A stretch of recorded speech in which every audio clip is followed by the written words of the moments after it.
Hi, everyone. The topic for today's talk is about the history of the tea ceremony.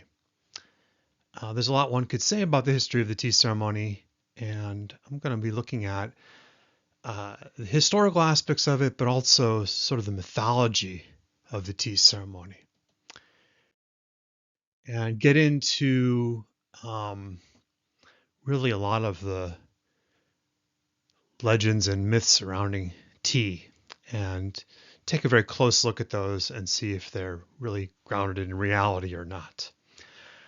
I want to talk about the relationship between Zen Buddhism and tea, and then look at the role of tea in samurai culture, and then say a few things about the tea ceremony itself. If you've never experienced it, um, maybe this will be just a bit of a taste of what the tea ceremony is like. So, one could say a lot about tea. A lot is made of tea's role in Japanese culture. A lot is made of the connections between tea and Zen Buddhism. I'm going to explore some of those ideas here and see what you think uh, about these connections after you hear what I have to say. So first of all, it's often said that tea is some kind of Zen practice. The word for tea in Japanese is cha no yu, literally hot water for tea, which really doesn't say very much, but sometimes people also call tea cha do. And when you see the word do means path or michi, and that's just some sort of a spiritual practice or spiritual path of development. So it has been said that tea is a spiritual practice that could lead to deeper understanding of oneself and maybe even spiritual enlightenment. But is it? Well, to answer that question, we have to say something about Zen Buddhism. And what is Zen? Zen literally means meditation, and usually that's a seated meditation. In other words, you're sitting down to do it. Zen is about having some sort of authentic awakening, which is called satori, something that happens when a person realizes the true nature of reality. There's a story that the historical Buddha was going to give a talk to all his monks, and rather than give up a talk, or to give a talk, he simply held up a flower, and all the monks were kind of baffled by this, except for one disciple named Mahakashapa, who had a bright smile on his face. And the historical Buddha replied, "Today I have shown the most precious treasure, spiritual and transcendental. This moment I hand it over to you, O Venerable Mahakashapa." So that was a Buddhist teaching. It went beyond words. There was some sort of deeper understanding of reality that was conveyed, but most people didn't get it. Only Mahakashapa got it. And this is an example of the importance of lineage in Zen and of what's called the mind-to-mind transmission. So the Buddha held up the flower, Mahakashapa got the idea, he had an experience of awakening, or at least he had that. Perhaps he had that when he saw the flower, perhaps he had that earlier, but the two sort of nodded heads and they had an understanding that Mahakashapa's understanding of enlightenment was the same as the historical Buddha. So in Zen, yes, this moment of enlightenment is very important, this authentic awakening of Satori, but also is this notion of genealogy, this mind-to-mind transmission that goes from the historical Buddha to Mahakashapa and then on down the line of students and disciples after Mahakashapa. When Zen comes to India, or excuse me, from India to China, the person who is said to have brought it there was this monk from Ceylon. from Ceylon, who traveled to China in 520, and his name was Bodhidharma. Here he is pictured here with his grim face. And Bodhidharma doesn't have any eyelids because he wanted to practice Zen so intensively that he took his eyelids off. How did he describe what Zen is? He described it as a special transmission outside of the scriptures, no dependence on words or letters, direct pointing to the real person, seeing to one's nature and the attainment of Buddhahood. So this doesn't necessarily involve a lot of textbook learning. Rather, it promises something that's going to be very experiential. And that experience could happen at any moment if you're awakened to it. It could happen when the Buddha holds up a flower. It could happen when you are chopping wood. It could happen when you are cleaning a toilet. So could it happen when you're having tea or making tea for someone? Sure, but that doesn't make tea any sort of special vehicle to become enlightened. Tea is just a practice that you could bring mindfulness to and could have a spiritual awakening. But you could do the same thing by cleaning your toilet or sweeping out your garage or what have you. But let's follow these threads of Zen and tea further. And let's talk now about how Zen arrives in Japan. Well, there are Zen-like teachings in Tendai Buddhism of the 9th century. So Zen, although we think of it as something that's medieval, it comes with people like Dogen and Eisai. Really, there was the foundation of that in the 800s. Then in 1100s, there was a initial flowering of Zen with something called the Daruma school. We don't know too much about it except the way it was criticized by folks like the Zen master Dogen, who lived in the 13th century. But really, the takeoff point for Zen in Japan is the 13th century, the Kamakura period, when you have Chinese monks coming to Japan to bring Zen, and you have Japanese monks traveling into China. In the 13th century, you have the Hojo family who are running the shogunate in Kamakura, and they're bringing over Chinese monks. They brought over 5 Chinese monks. And why are these monks coming from China?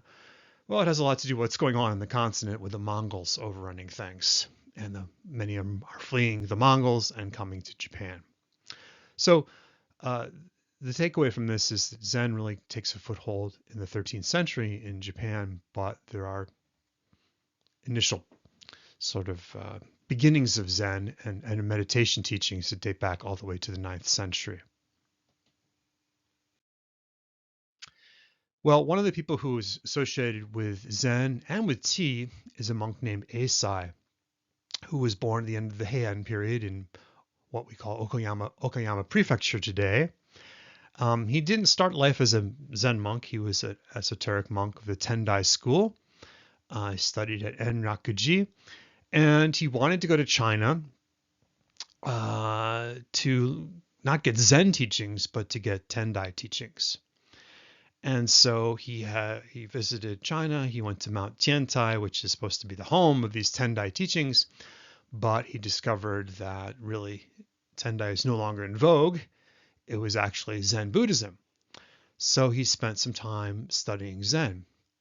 And he actually made 2 trips to China, one in 1168 and another 18 years later. His real goal was to want to go to India, the birthplace of Buddhism, but he couldn't get there. So he settled for China. Real goal again was to learn Tendai teachings, but instead he learned about Zen Buddhism twice and received a connection with the Zen lineage, specifically the Rinzai school, and returned to Japan after his second trip in 1191. So Eisai is the one we associate with the Rinzai lineage, which is the lineage that studies these mind puzzles called koan. That's one of the characteristics of the Rinzai school. The other school is the Soto school, established by Dogen, which emphasizes quiet sitting. But that's a very broad distinction, and indeed there's quiet sitting and koan like puzzles in both schools. But as a general rule of thumb, Rinzai explores these mind puzzles called koan. Well, Eisai came back, and he wanted to be a good Tendai monk and wanted to continue in the Tendai school, but he's bringing back new teachings and ran into conflict with the Tendai school, which is headquartered at Enryakuji Temple in Kyoto, or northwest of Kyoto on Mount Hiei. Tendai establishment said, "What are you doing? These are new ideas. They don't belong in Tendai."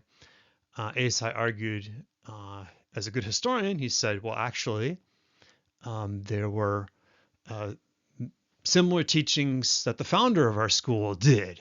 So if the founder is doing these things and I'm doing these things, really I'm going back to the source. But the Tendai establishment didn't buy this argument, and they forced him out of the school, and he fled to Kamakura in 1199. But things didn't work out so bad for Eisai. He gained the patronage of the Hojo family, and the Hojo were the ones who were running the Kamakura warrior government. And they allowed him to establish a temple called Jufukuji in Kamakura, which is the first Zen temple. Why would the Hojo family be interested in Eisai? Is it because they were interested in Zen? Not really. Eisai, besides having these new Zen teachings, was a master of Tendai ritual.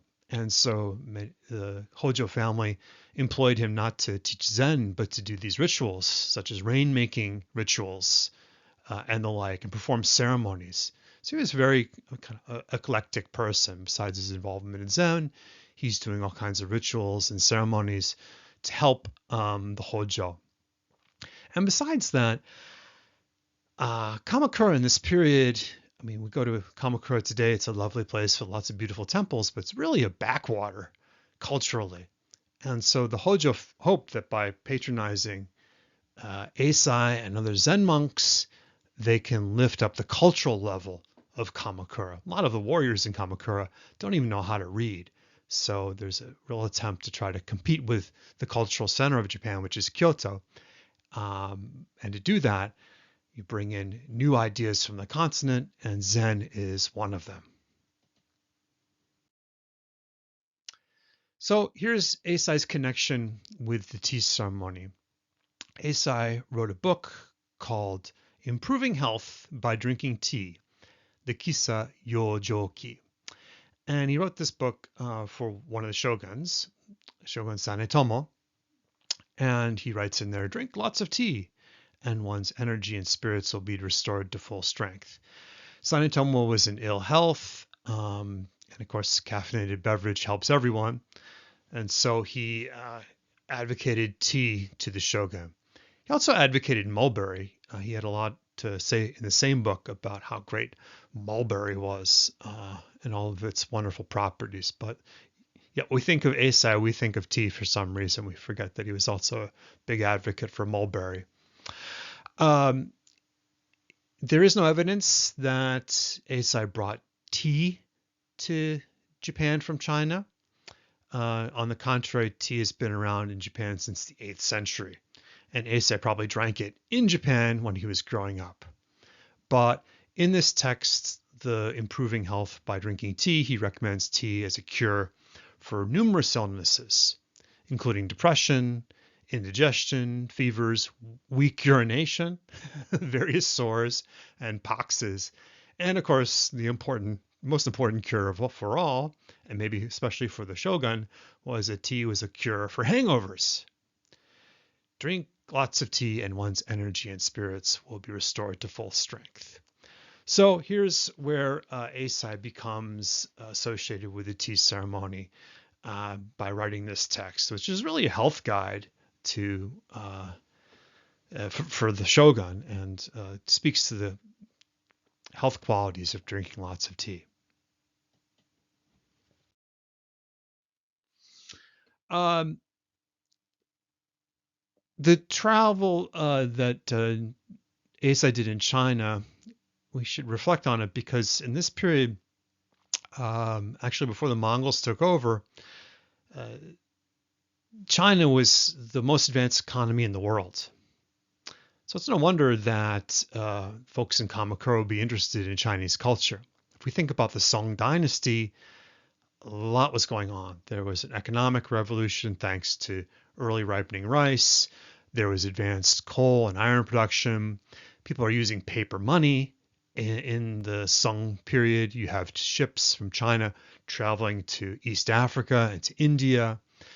There's a wonderful production of porcelain, and all these things would appeal to the rulers of Kamakura because, like I said, Kamakura is a garrison town with a lot of illiterate warriors in it. And so it was the hope that if you could bring in these Chinese monks, well, you might learn something about Zen, but also they would bring in Chinese culture. And Chinese culture is, the high point of civilization if you're in Japan in this period, or if you're in China for that matter. So that was the interest that the Kamakura warrior government had in Zen, is it was a vehicle to bring in Song dynasty culture. And of course, the Song dynasty ends in 1279 when the Mongols take over. And so it's a good opportunity for all these Chinese monks and Chinese intellectuals to come to Japan. And what do they bring with them? Well, they bring in Song dynasty arts. And these are arts that are often associated with Zen Buddhism. But I think, they're really part of the culture of the Song uh, dynasty, not so much Zen. I mean, Zen sort of latches onto them as expressions of Zen, but I think they're part of a larger cultural context. What are these arts? Well, calligraphy is one of them, and the very closely related art of monochrome painting. Here we have an example from the 16th century of Japan of these two crazy men of Zen, Hanshan and Shide, kind of the wild men, the Abbot and Costello of Zen, who are having a good time, pointing upwards in the painting, and ceramics. So that's another aspect. Also, you could add lacquerware, all sorts of visual culture that was collected in Japan, that was produced in China, that the Kamakura warrior government is very, very interested in. And of course, I said earlier that this is part of a larger cultural context, but it doesn't necessarily mean that it could not express Zen teachings, because, for example, the painting has two Zen subjects there. Or we have Dogen, who is the founder of the Soto school in Japan, expressing how a painting can show enlightenment. So certainly the spontaneity of creating an ink painting or of calligraphy can be an expressive demonstration of enlightenment or of some sort of teaching related to Zen Buddhism. There's a famous story about an emperor, who wanted a painting of a tiger. And he heard that there's a Zen master who was living on the top of a mountain, and he was painting tigers. He was a specialist in tiger painting.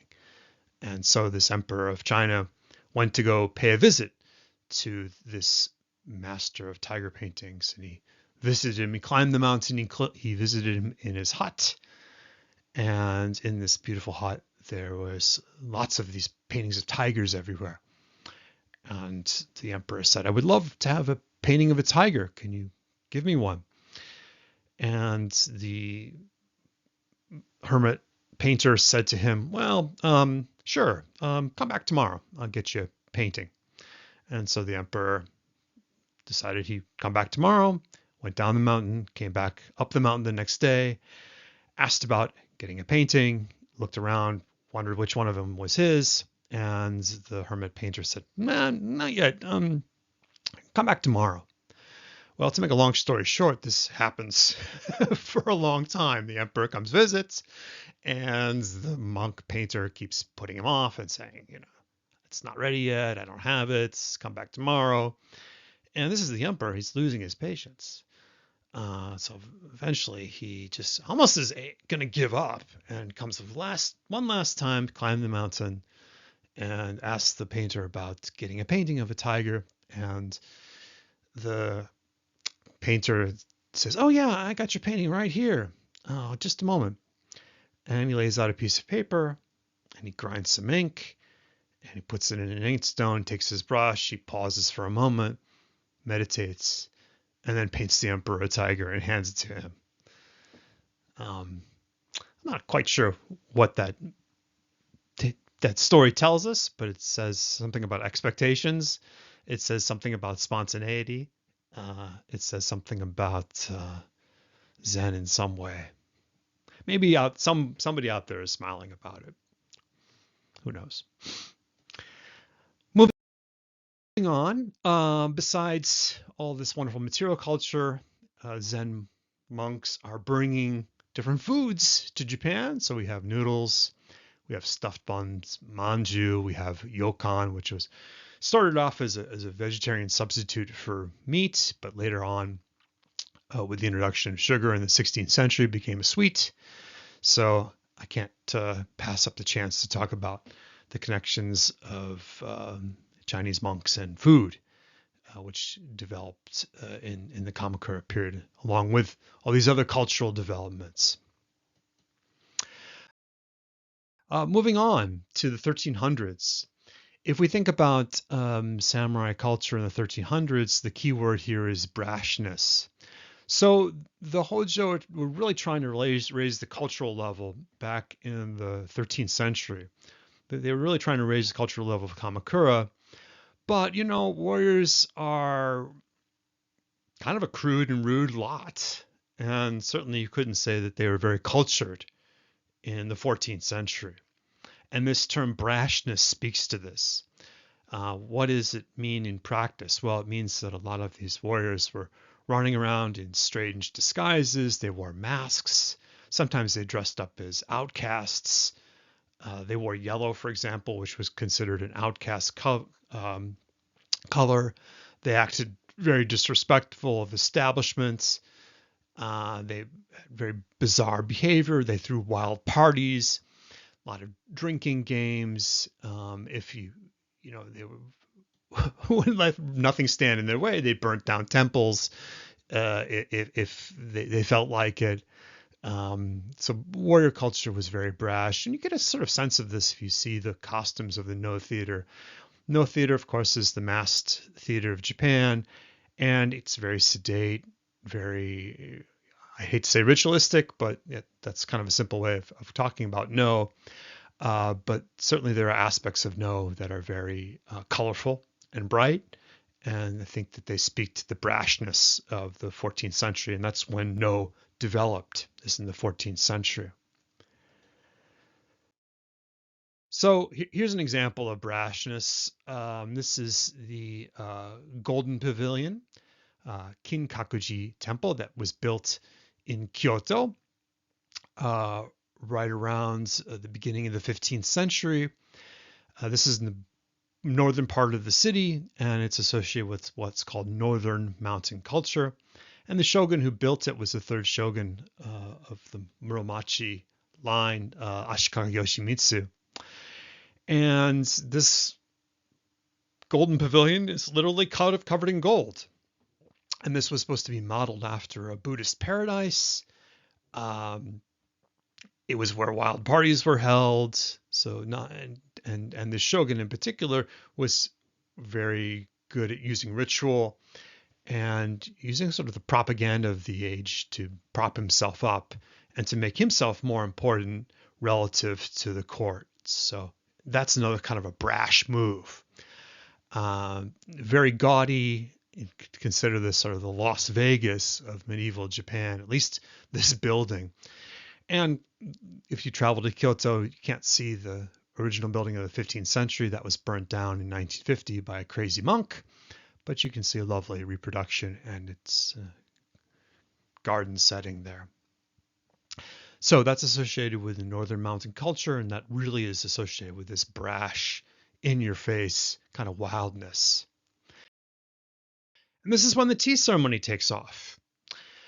So what was a tea ceremony in its brash form? Well, this is using lots of gaudy implements and surrounding yourself with lots of Chinese art, so huge vases, paintings. And at this period, tea is not some quiet contemplative practice, but it's rather a guessing game. So the host would provide a variety of teas, and the guests would try to guess where the tea came from, or say something about the tea. And if you were wrong, you didn't drink more tea, you drank sake. So these parties quickly devolved into gambling events, into drunken, drunkenness. It was a pretty wild time, indicative of this period of basara. And here we have a gentleman who maybe had a little bit too much sake, not tea. But, there's an effort at the same time to try to curtail all this wildness. And that's found uh, even at the end of the Kamakura period, and then also later on the Muromachi period, this attempt to try to use laws and culture to raise up the level of behavior of warriors. And we find that in law codes like the Kemushikimoku, which came at the end of the Kamakura period. And we find that in other sort of family law codes, there's this notion that warriors have to follow this code of civil and military arts, of bun, which is the civil, and bu, which is the military arts. What this basically means is to be a good samurai, you can't just be a good fighter. You have to dress the part. You have to know something of ritual. You have to be a little bit knowledgeable. You can't act like a buffoon. You have to be cultured. And so there's this attempt to kind of raise the level of samurai behavior using these law codes. But as we can see, this law code that came out in 1336, still by the beginning of the 15th century, people are behaving pretty wild. And basara, that brashness, is really what's ruling the day. Yet over time, we see a transition away from this kind of bawdy, crazy, in-your-face Las Vegas style culture towards a new aesthetics. It's taken time, but all these ideas that come from Song Dynasty China are kind of percolating in, and there's a new appreciation for naturalness, for something that's simple or simplicity. Now, something that's simple is not necessarily something that's easy or easily created. Think, for example, of a rock garden. Uh, it's very consciously laid out. Or this ink painting could seem like it's very simple. It's just a couple of lines, but it's very well thought out. A painter would say that the values here are very well articulated with just a few strokes. So it's simple, but it's suggestive of something. And that's another aspect of this culture. It's not in your face. You have to puzzle it out. You have to think about it. You have to decode it. So for example, if you go to a rock garden, a Zen rock garden, it's maybe has some meaning that's popularly associated with it, like such as the rocks represent islands in the ocean, or they represent a tiger and her cubs crossing a stream. But really, it's up to you to try to decode what that rock garden means. And indeed, if you come and visit that rock garden every day, you're going to get different ideas about what it's about, with the change of seasons and with the changes in your own life. So this is a culture that doesn't tell you something right in your face. It's something that's suggested to you. And that's an aspect too of no theater, because no actor wearing a mask, it's a very neutral expression, but if the actor slightly pivots that mask can change expression. Of course, it's not really changing expression, but it appears to be. And what that expression is up to the audience to understand individually. There's interest now not just in patterns, but in irregularity and in perishability. But, you could say perishability, this notion that things come and go, that's part and parcel with Buddhism and probably dates back earlier in Japanese culture. But these are sort of the trends, cultural trends that are coming in the 15th century, that are slowly but surely uh, getting more room and taking over from this earlier aesthetic of basara. And we see these really encapsulated, crystallized in what's called the Eastern Mountain culture. And that's associated with the Silver Pavilion Ginkakuji, which is built on the eastern side of the city, hence Eastern Mountain culture. And this is built by Ashikaga Yoshimasa, who was the 8th shogun of the Muromachi line. And he was Yoshimitsu's grandson. And here he has this temple. It's called the Silver Pavilion, but it's not covered in silver. Maybe he wanted to cover it in silver and he just couldn't afford it, or maybe he just wanted to suggest its silvery qualities. It's interesting to think about. If we had a wider angle shot of this, you'd see there was a garden space around it. It actually dates from a different period. But certainly, gardens suggest, rock gardens, as I said earlier, it suggests suggestion. They use space, and they also don't tell you what to think about it. They instead invite different interpretations. Note the very weathered look of this building. That's something that's also appreciated in this period, this notion of perishability. And who's helping Ashikaga Yoshimasa, the shogun, kind of move in this artistic trajectory towards refinement, towards perishability, towards suggestion? Well, he has a number of what are called companions, these artistic advisors. And they take the name Ami. And Ami here, it's sort of a Buddhist name, but the reason these artistic advisors take this name is that allows them to take a Buddhist persona and then mix freely with the elite. And so one of these folks was a fellow named Noami, who was a painter and a poet and an advisor to the shogun, and helped to catalog the shogun's art and help to develop rules for displaying it. So you don't just all throw it all in the room like you once did and then have a gaudy tea ceremony around it. No, you have a couple objects you bring out and you select them and you put them in a certain way. And so Noami and these other companions called Dobo Shu were experts at this.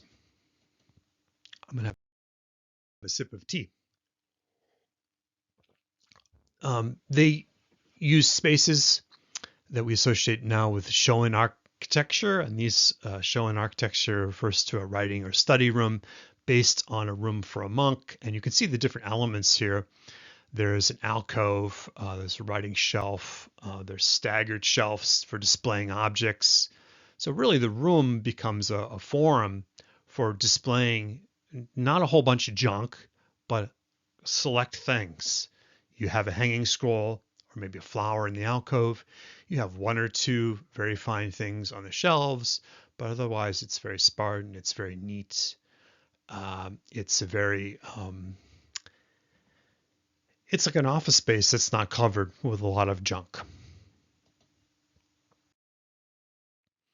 Flower arrangement develops in this period, and initially it's kind of a stiff sort of way of working with flowers. It's a form called rika, very formalized, but later on it becomes a little more relaxed and a little more natural looking. Here we have some examples from the 16th century of flower arrangement.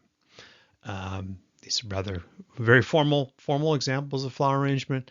Later on, you might just have for the tea ceremony like one flower in a very simple vase compared to these structures of flower arrangement in the 16th century.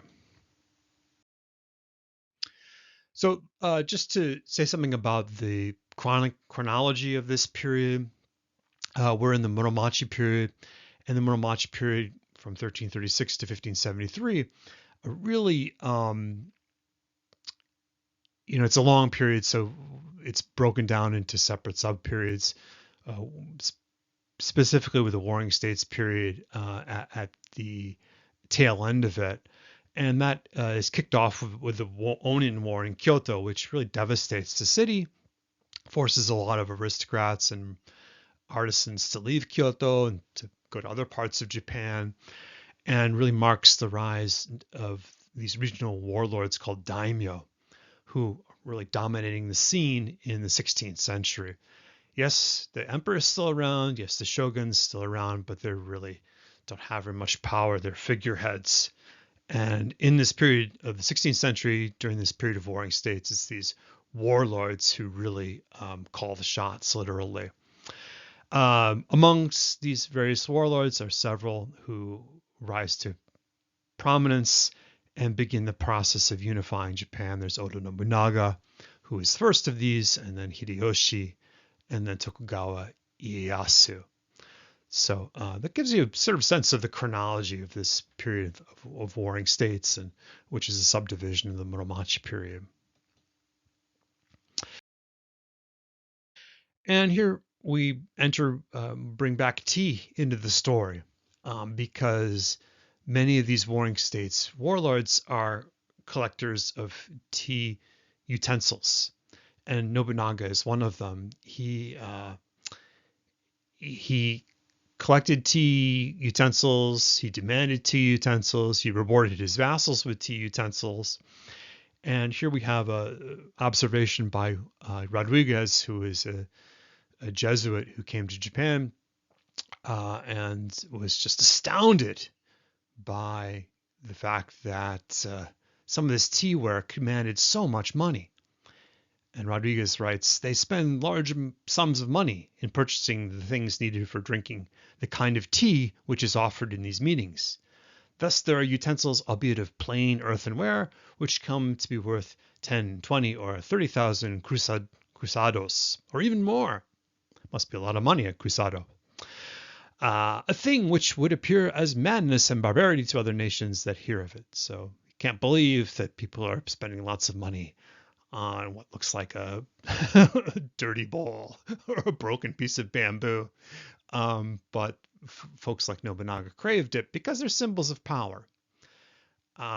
Nobunaga, after he took Kyoto, he's thinking about consolidating his rule in Japan. He's looking around. He's controlled Kyoto, and his eye has set on one of the second most powerful city at the time, which was Sakai.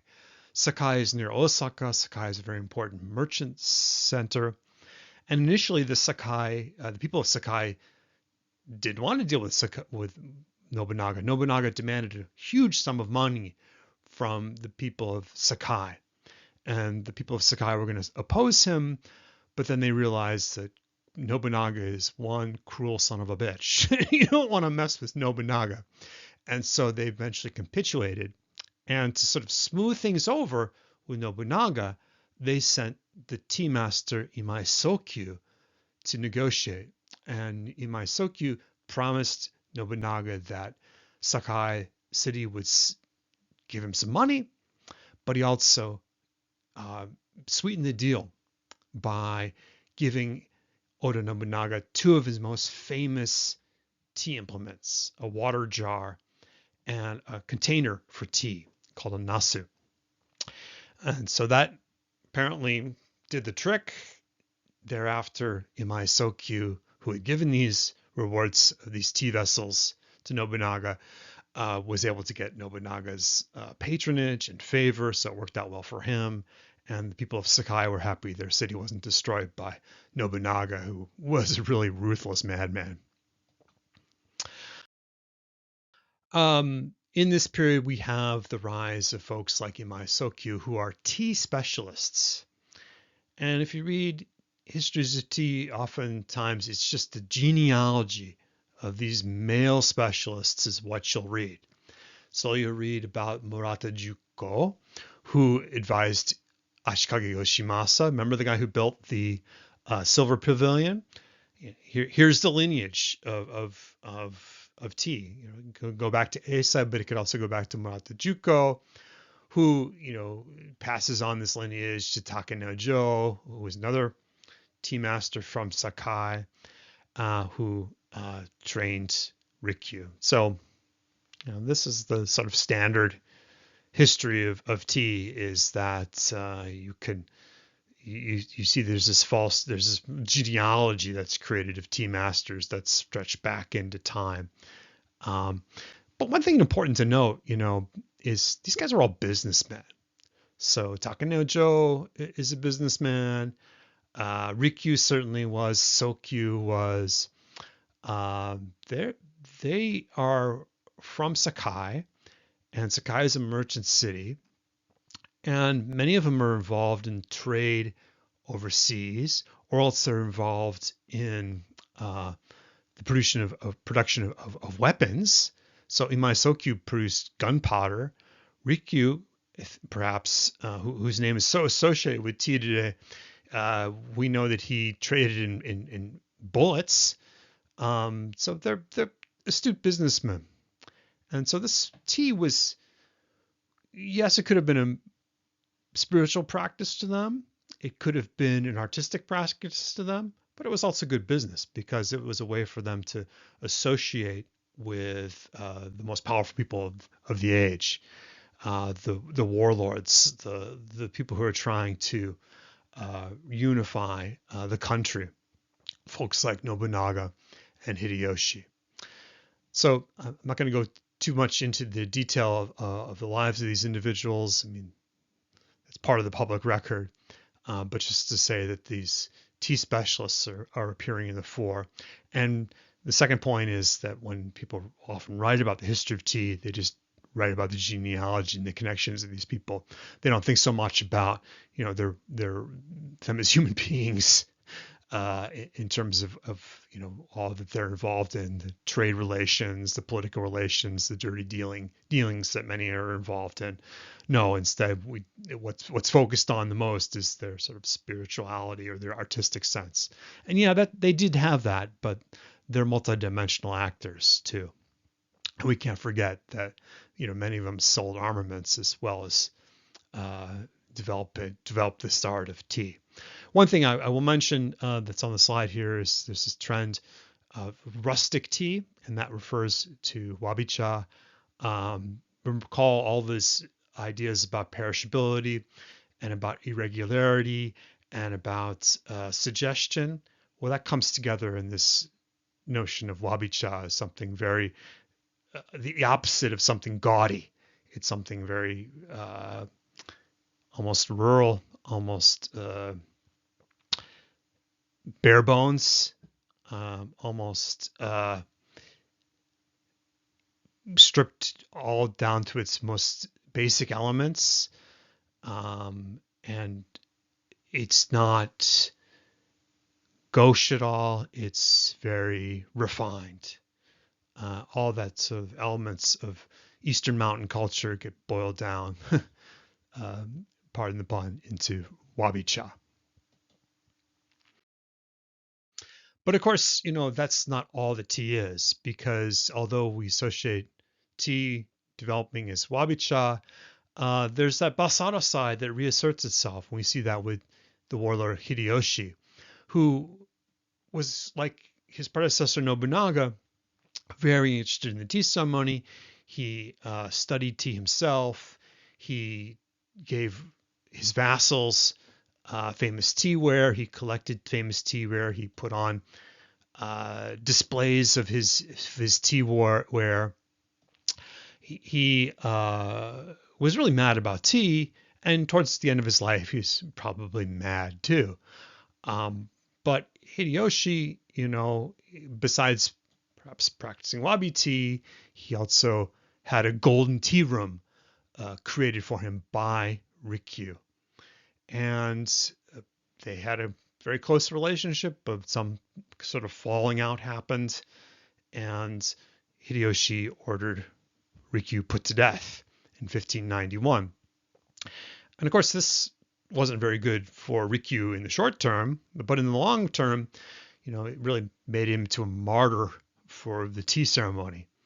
And I think it really helped enshrine Rikyu as the person that folks look to for consolidating so much about tea. But you have to really take a step back away from that and realize that there are larger trends involved here, that many of the things that are attributed to Rikyu came a century later. Um, but Rikyu is sort of a convenient person to hang a lot of ideas on. And we'll see that when I talk about the kaiseki, the food of the tea ceremony, in just a moment. Rikyu is credited with inventing kaiseki, but the truth is he did not.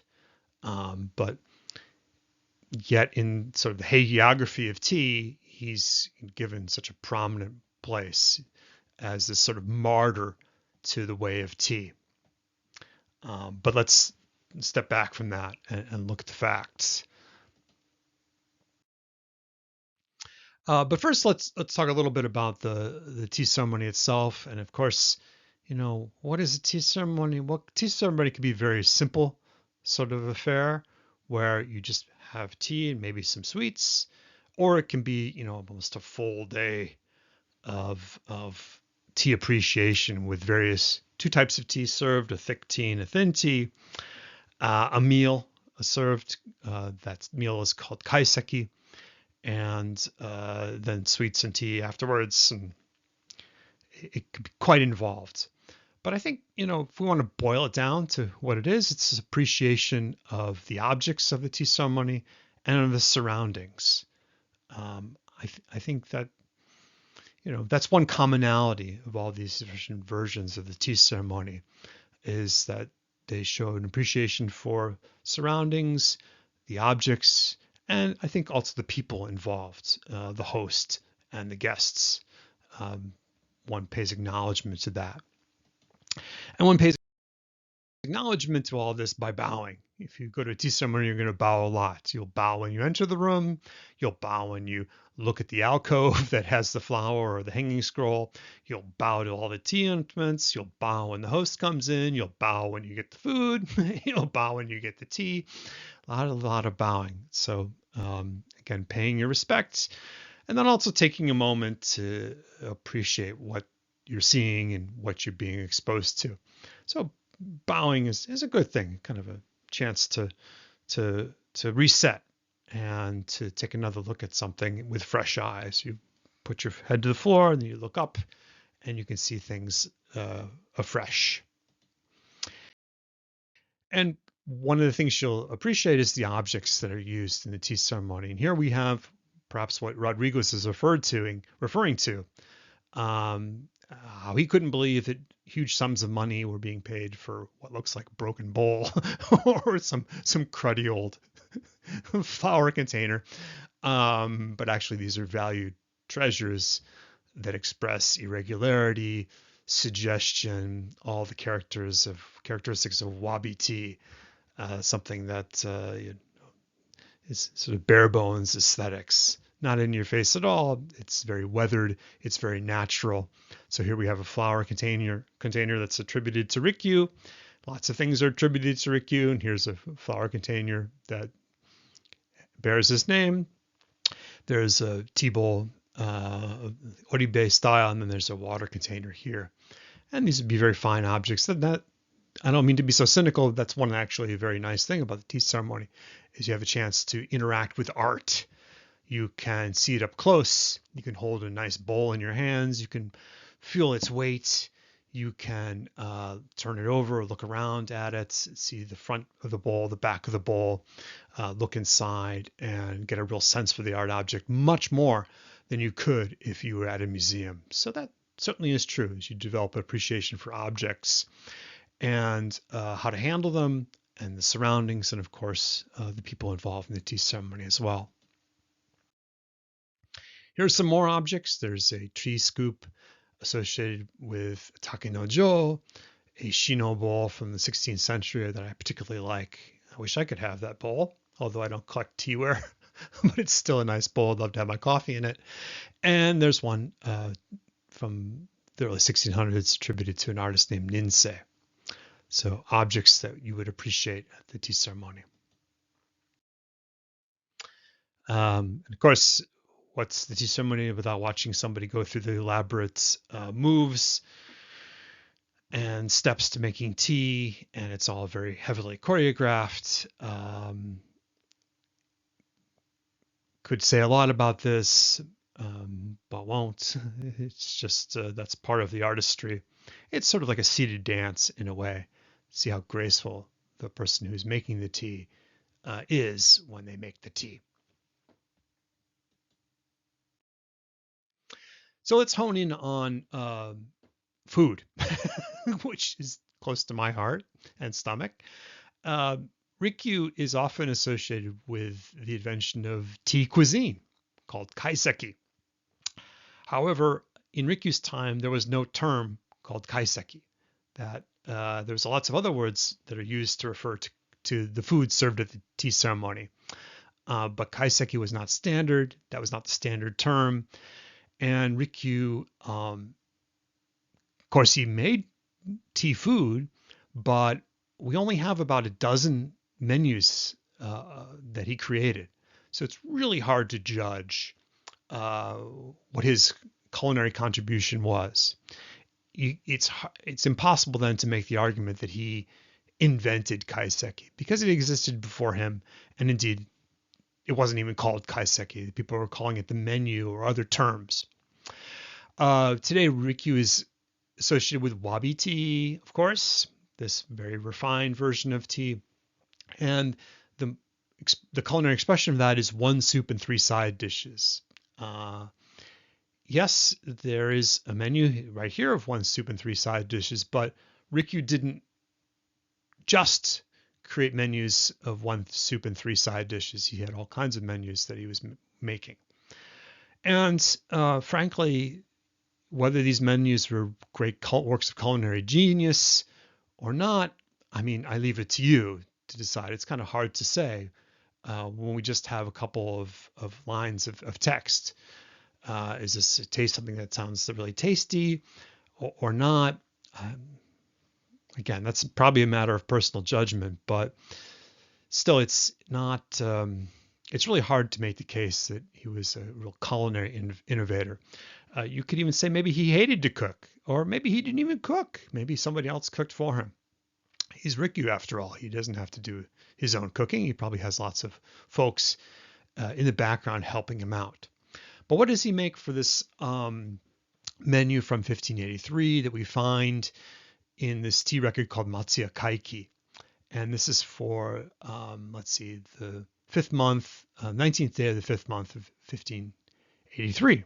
Well, he's serving sea bream type of fish, and then with that konowata, which is a fermented sea cucumber intestines. And if you've never had it before, there it is, pictured on the slide.